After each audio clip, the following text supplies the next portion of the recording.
damage, as you can hear from the screeching noises, but that is what they have to do. So, yeah, we're live. Can we talk to you? Just real quick, unofficially.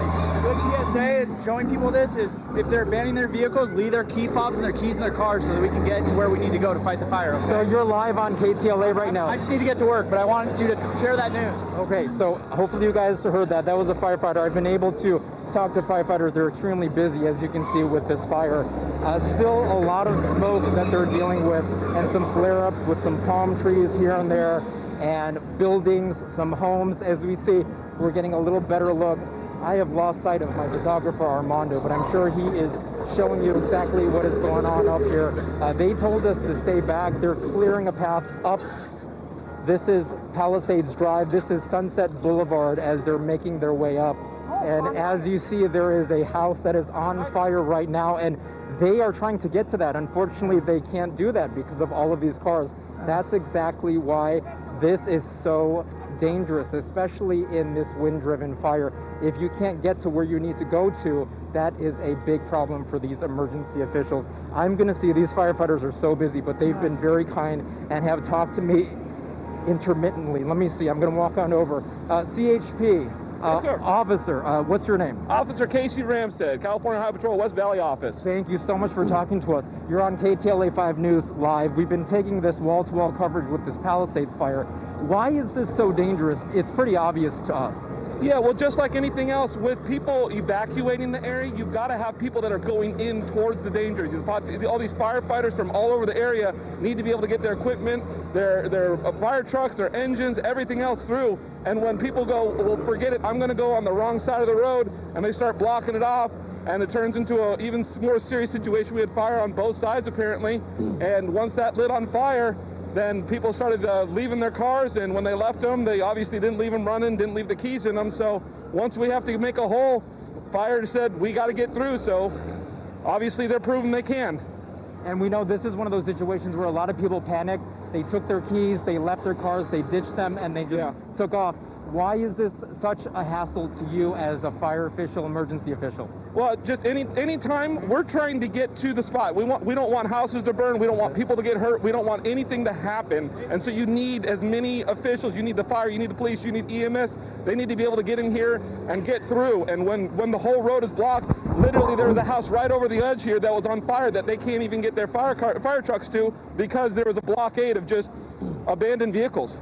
Are you worried that there are homes on fire now that we're seeing a clearer view here on KTLA 5? There's a house on fire. I know the wind-driven fire is just so intense. It's probably one of the worst we've seen in quite a while. Is there a huge issue? Are you worried people trapped up there?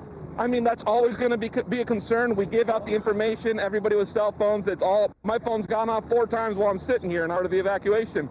And with that, you've got people trying to evacuate. There might be people that are unable to evacuate for miscellaneous medical conditions, disabilities, things like that. So obviously that's always a point of concern. So the less houses that we need to have these roadways clear. We need people to pay attention, keep a cool head, follow directions. Sometimes it's really slow going. I get it. You've got multiple people. This area, it's in the firefighters' hands now. These are the guys that need to get through, and they need to do work. And the best way to let them work is stay out of their way. Have you seen an intense fire, a wind-driven fire like this? It's been quite a while. I mean, I feel like I've lived in the San Fernando Valley my entire life. I feel like it always comes up every couple years. Some are worse than others. The Malibu one from, 2018, 19? That one, or was that 2020? I don't remember. That was one of the worst I'd ever seen, and that's working EMS back in the day out here and doing the standbys. It's just unfortunately, we're really good at preventing fires, so then all that fuel builds up, so when the fires hit, they hit hard. And so this situation, what happens to these people's cars? Because unfortunately, with this wind-driven fire, just the Pacific Palisades, there are folks out in Santa Monica, other areas. If embers start flying, they could have fires over there. Unfortunately, we're talking some homes destroyed, many of them, as well as structures. What should they do? I mean, obviously, this is the worst-case situation where people ditch their cars. What should they do? Well, as we tell everybody, anybody in the mountain areas should know by now, plan ahead. Don't have a seat-of-your-pants type of plan. They should be getting their valuables, their important things together. If the fire's right here, you know how far you are. When you get the evacuation recommendation when they say you should evacuate or shelter in place. Follow the directions of what's given. And when they say evacuate, it's not time to hang out. You shouldn't be going to work or going to a doctor's appointment right now if you don't know if your house is going to be here in 2 hours. Have a plan, get your stuff out, get the people out, get the important things out, and move from there. Okay, thank you so much. I really appreciate you talking to us. Thank you so much, Have a great officer. day. You please stay safe. Okay, so they got to go back to work. These fire officials and CHP, they've been so gracious, you know, talking to me because they are in the midst of an emergency. As we see here, I know Armando has been showing you. Look at this. This is the path that they